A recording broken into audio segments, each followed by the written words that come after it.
morning and welcome to the show. The topic this morning is community organizations and troubled youth. And we're fortunate to have with us as our guests this morning two leaders of the community dealing with two very, very important organizations. Our first guest is Ms. JVeasy, who is the Executive Director of Tennessee, what's the name of that organization? The Black Children's Institute. Black Children's Institute of Tennessee. And our second guest is Ms. MScrivens. MScrivens is the Executive Coordinator of the Youth Challenge Program. And let me welcome both of you to the program this morning. And Ms. Veasy, we sort of hesitated in reference to dealing with these organizations because we find that there are a wide variety of organizations that are dealing with many problems today. And what we'd like for you and Ms. MScrivens to do today is to give us some information relative to your organization. First of all, tell us about your organization, and Ms. MScrivens will do the same thing about her organization, and we'll be able to start our show this morning. Okay, I'll be glad to. The Black Children's Institute of Tennessee is a statewide African-American child advocacy organization. I think it'll be easier for me to tell you why we were created, and then you will understand just what our purpose is as far as advocating for children. We are a newly created organization, created in June of 1989, and it was created by 7 individuals statewide across the state, African-American individuals. All of us had known each other for quite some time. We had all worked in just about every area relating to children's services that you could think of: mental health, juvenile justice, child care, education, all of those areas, and had pretty much worked our way up the system, direct services, indirect services. Many of us served on committees, government task force organizations representing children. And what we saw is that in this state, in this country, there are many, many needs for children, but the needs of black children, proportionate-wise, are much greater. What was happening to most children was much worse for African-American children. Looking at the statistical data, looking at the results as far as who gets the service and who does not, what we discovered in all of these committees, all of these reports and our working, is that black children are not getting their fair share of the pie. Now, this does not mean that all these other children, white children, are getting so much more. It simply means that what is bad for most children is worse for African-American children. Examples of that, African-American children represent 22% of the population in Tennessee, yet these children represent, I'd say, close to 70–80%. They fill close to 70–80% of the correctional beds in this state. When you look at statistical data as far as African-American children going into foster care, African-American children tend to stay in foster care 18 to 36 months longer than white children. Look at the suspension rate, corporal punishment, where children are referred to services or not. And as we sat on these committees, and I'd say many committees, you know, this country is a democracy.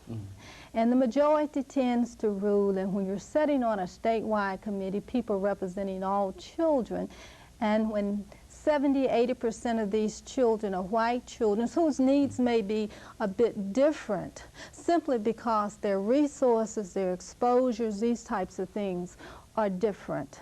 You really do not have that equal representation when you may have 1 or 2 African Americans there. You just do not have that pull, that clout to say, no, but it needs to be designed this way where it's culturally competent, because being only 22% of the population, you are not addressing the needs of the minority. And so in essence, the purpose is to bring together several organizations dealing with the whole problem of black children. And we want to get back to those points that you're talking about, Ms. Veasy. But Ms. MScrivens, in reference to your organization, now you've heard what she had to say about her organization. What can you say about the Youth Challenge Program that will sort of bring us all together to talk about these as problems, the problems that Ms. Veasy was about to enumerate? But, well, the Youth Challenge program is a part of the Interdenominational Services Organization of America. That is an economic development project. We came to the conclusion, as all of us have that are African Americans, that all of the problems that Mrs. Veasy articulated and the inadequacy for addressing them, a lot of them have to do with poverty. Most of societal problems come out of poverty and just not having money. So we have a two-tier program which will incorporate the needs of youth ages 8 to 18 to the needs of small business people. So our first phase of our program is Youth Challenge, which would address entrepreneurial training, table games, which is non-traditional for us, take our kids off the basketball courts, the football fields, put them down and have them do chess, Scrabble, backgammon, the kinds of things that will cause them to become disciplined enough to sit in school and learn.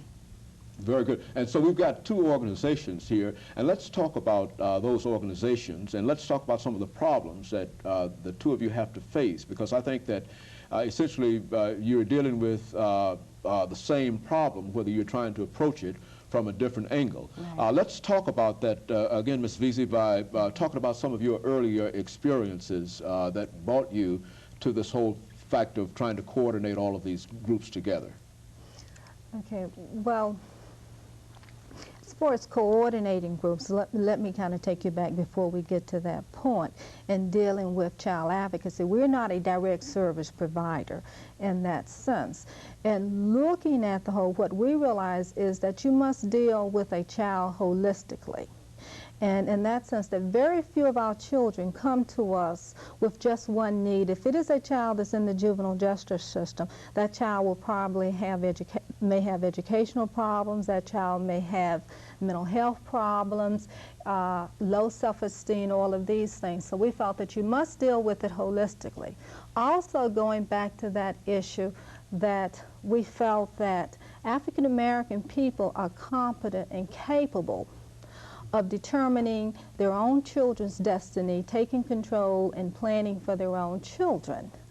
And we felt that in order to do this, looking at it holistically, as a child advocacy organization, we were to look at all of those issues and begin to network and share information, bringing African American people and programs that serve our children together to begin to share that information, network, technical assistance, these types of things. And I've kind of lost my thought, and I usually don't do that. But a part of that, what we said is there must be some organization out there that is watching, gathering information, keeping informed of what has happened to our children, to begin to share that to the people of our community and other programs that are serving our children. And then we decided, well, in advocating for children, what do we want to do immediately? And the first thing we said we wanted to impact on is the number of children that are in the juvenile justice system. How do we impact to reduce that number? And that was through the education, information, and referral, making people aware of those issues. We are in the process of gathering a statewide inventory of services, and what we're doing is pulling together on a computer database all the African American programs and services that serve our children. We have an 800 number, and we do information and referral, and that is also to programs as Margaret's. Now, how does your program